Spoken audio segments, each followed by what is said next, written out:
Assalamualaikum warahmatullahi wabarakatuh. Perkenalkan, nama saya Reflan Fitra Ramadina dari kelas I01 akan menjelaskan tentang fenomena El Nino dan La Nina. El Nino dan La Nina merupakan dinamika atmosfer dan laut yang mempengaruhi cuaca di sekitar Laut Pasifik. Fenomena yang terjadi adalah menghangatnya suhu permukaan laut, serta fenomena sebaliknya yaitu mendinginnya suhu permukaan laut akibat menguatnya upwelling. Ada 4 faktor penyebab, yaitu yang pertama, anomali suhu yang mencolok di perairan Samudra Pasifik. Kemudian yang kedua, kenaikan daya tampung lapisan atmosfer yang disebabkan oleh pemanasan dari perairan panas di bawahnya. Kemudian yang ketiga, melemahnya angin pasat di selatan Pasifik yang menyebabkan pergerakan angin jauh dari normal. Kemudian yang terakhir adalah perbedaan arus laut di perairan Samudra Pasifik. Yang pertama, kita akan membahas tentang fenomena El Nino. El Nino adalah fenomena pemanasan suhu di permukaan laut di atas kondisi normalnya yang terjadi di Samudra Pasifik bagian tengah. Pemanasan suhu ini meningkatkan potensi pertumbuhan awan di Samudra Pasifik Tengah dan mengurangi curah hujan yang ada di wilayah Indonesia. El Nino memicu terjadinya kondisi kekeringan untuk wilayah Indonesia secara umum. Dan El Nino ini berlangsung selama 2 hingga 7 tahun dan bertahan hingga 12 sampai 15 bulan. Proses terjadinya El Nino diawali dengan laut yang panas di perairan Indonesia berjalan ke arah timur menyusuri ekuator hingga sampai ke pantai barat Amerika Selatan. Pada saat yang sama, air dari pantai Amerika Tengah bergerak ke arah selatan hingga ke arah Peru, Ekuador. Pada saat inilah, air laut yang panas dari Indonesia dengan air laut yang panas dari Amerika Tengah di pantai barat Peru, Ekuador bertemu.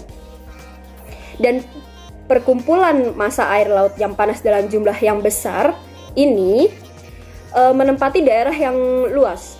Permukaan laut yang panas tersebut kemudian menularkan panasnya pada udara di atasnya atau biasa kita sebut dengan konveksi. Sehingga mengakibatkan uap air yang dibawa ke Indonesia sangat sedikit dan berdampak pada kemarau panjang. Ada beberapa dampak dari El Nino.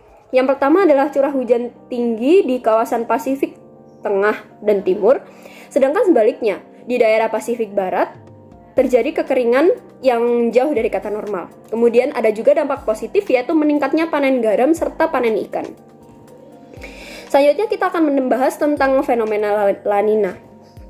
Jadi La Nina merupakan fenomena saat suatu suhu permukaan laut di Samudra Pasifik bagian tengah mengalami pendinginan di bawah kondisi normalnya.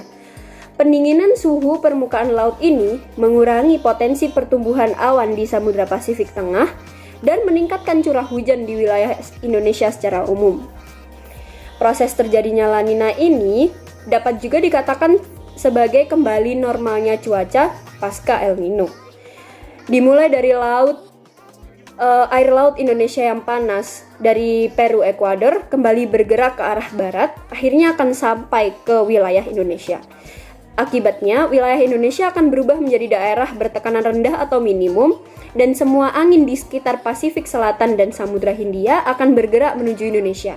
Angin tersebut membawa uap air yang cukup banyak, sehingga di Indonesia akan terjadi hujan lebat. Ada beberapa dampak dari La Nina ini, yaitu yang pertama terjadinya bencana alam banjir dan longsor. Kemudian yang kedua adalah menurunnya kandungan klorofil A di laut sehingga populasi ikan menurun. Hal ini menyebabkan banyak nelayan-nelayan ikan yang tidak mendapatkan ikan. Dan ada juga dampak positif yaitu kondisi pengairan di lahan pertanian akan tetap basah karena hujan tetap turun meskipun sedang musim kemarau. Baik, sekian penjelasan saya. Kurang lebihnya mohon maaf. Wassalamualaikum warahmatullahi wabarakatuh.